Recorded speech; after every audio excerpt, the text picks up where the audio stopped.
আসন্না trust, সুন্নাতে উদ্ভাসিত জীবনের জন্য। আমরা জানি যাকাত দেওয়া আল্লাহ ফরজ করেছেন। আল্লাহ কোরআনুল কারীমে যাকাতের টাকা নিজের আত্মীয়দের মধ্যে যারা গরিব তাদের দিতে, কিন্তু ওলামায়ে কেরাম বলেন মাদ্রাসায় হক বেশি। আসলে যাকাতের টাকা কার হক বেশি? সবই হক বেশি। আমরা প্রত্যেকেই যাকাতের টাকা প্রথমে, আল্লাহ কোরআনে প্রথমে বলেননি যে নিজের আত্মীয়দের, তবে ব্যয়ের ক্ষেত্রে পিতামাতার পরেই আত্মীয় স্বজনের কথা বলেছেন আল্লাহ, এবং হাদিসেও আসছে আত্মীয় স্বজনের আগে দিতে হবে। কারণ আপনার আত্মীয়দের অন্যরা দেবে না।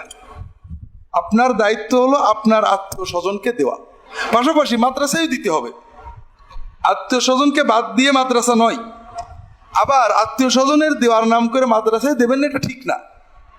হ্যাঁ, যদি আপনারা মনে করেন বারাক ওবামা অথবা ক্যামেরন অথবা ইউনেস্কো, ইউনিসেফ এরা মাদ্রাসাগুলোতে টাকা দেয়, তাহলে আর দরকার নেই।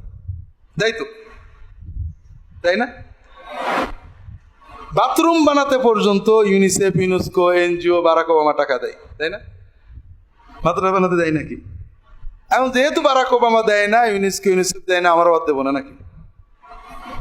আপনাদের এই জাকাত, আপনাদের এই টাকা দান সহায়তা দিয়েই এই দিনের এলেমটা এখন এই মাদ্রাসা মসজিদগুলো টিকে আছে, ঠিক না? দিনের এলেম, আলেমরা সীমাবদ্ধতা আছে, কিন্তু আমাদের মাথার টুপি, মুখের দাড়ি, নামাজ, রোজা, কোরআনগুলো কারা টিকিয়ে রেখেছেন? এই মাদ্রাসা থেকে যারা পড়ছেন তারাই না। কাজেই আমাদের সেখানে দিতে হবে, তাদের হক আছে। পাশাপাশি আত্মীয় স্বজনের হক দেখতে হবে।